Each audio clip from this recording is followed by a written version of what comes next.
Hello, everybody. Welcome back to another video on my channel where I help online business owners get started and succeed online.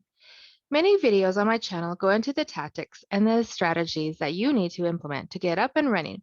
Today, though, I want to take a step back and provide some of the advice to help you break through the plateaus and be the very best version of yourself for your life and in your business. Specifically in today's video, I want to help explode your productivity.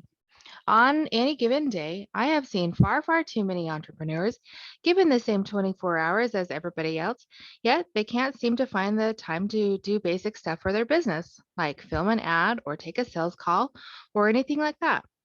On the other hand, I've seen a number of entrepreneurs, many of them parents who have a full-time jobs, who are super successful even with a limited time to work on their business.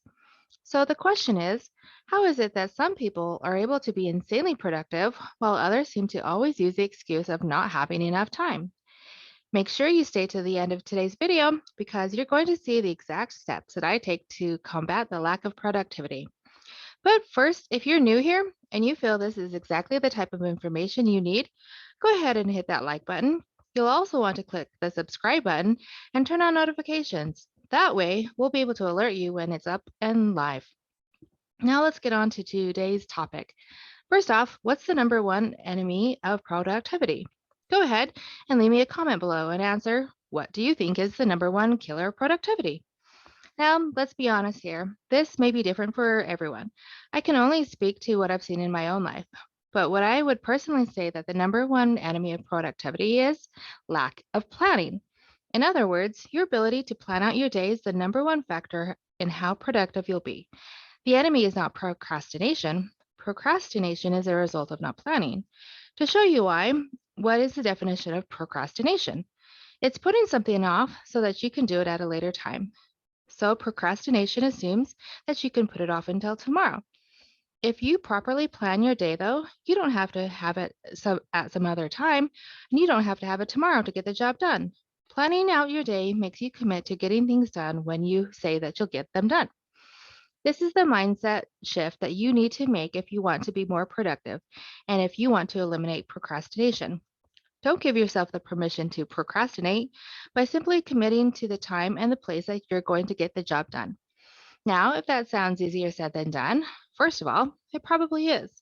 But this is why you need to stick until the end because I've gone through a three-tiered way of doing this so that you can take it slow and find the right method that works for you.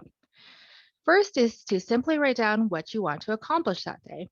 This is the easiest thing to do, and it doesn't tie you down to a specific time. It just lets you know that this is the list of things, whether it's taking a sales call, or writing emails, or working on your ads or filming. It commits you to getting those things done on that day. Now, this is great if you're just getting started, but you'll find that this method also is the most dangerous one, and it has the most potential to lead to procrastination, like we talked about earlier. If you're not committing to a specific time to do these tasks, you may find yourself pushing them off and pushing them off to later in the day. That's why, as soon as you can, you need to get yourself into tier two, which is not only planning out your tasks for the day, but planning out when you're going to do them. Google Calendars are great for this. They're free and you can block off chunks of time in your day and type out what you're going to do during those hours. There are other great things about Google Calendars. You can sync up with others so people can see when you're busy. So even if it's between 8 and 9 p.m., you're just trying to get some stuff done for your business. Anyone with access to your calendar can see that and know that they shouldn't bother you. They shouldn't contact you and just leave you alone. The biggest benefit of doing this isn't so that people won't bother you, but it's designated both a start and an end time to getting the job done.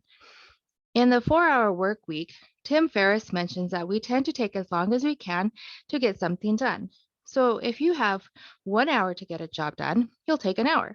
But if you have 4 hours to get the same job done, our human nature finds a way to take all 4 hours and use them. If you give yourself a start and a stop time for your task, I promise you'll find your days will be insanely productive. The last tier is tier three, and that's giving yourself the first hour of your day.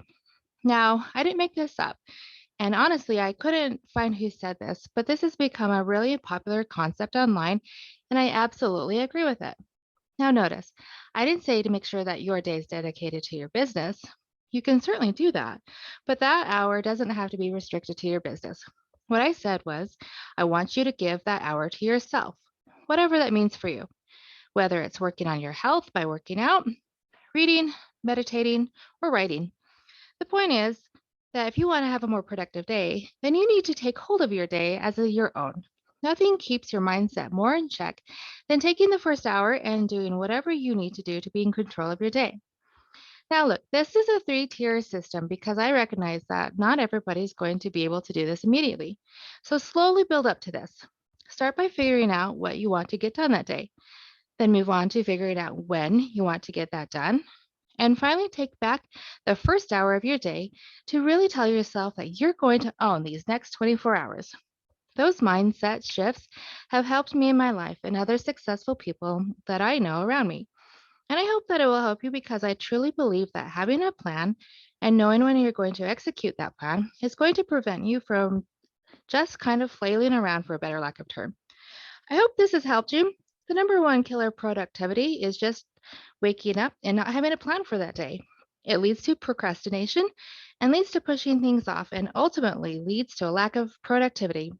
I wish you the best as you strive to become more productive and get more things done. If you liked today's video, go ahead and click that like button. Also, make sure you're subscribed to the channel. Thanks, and I'll see you next time.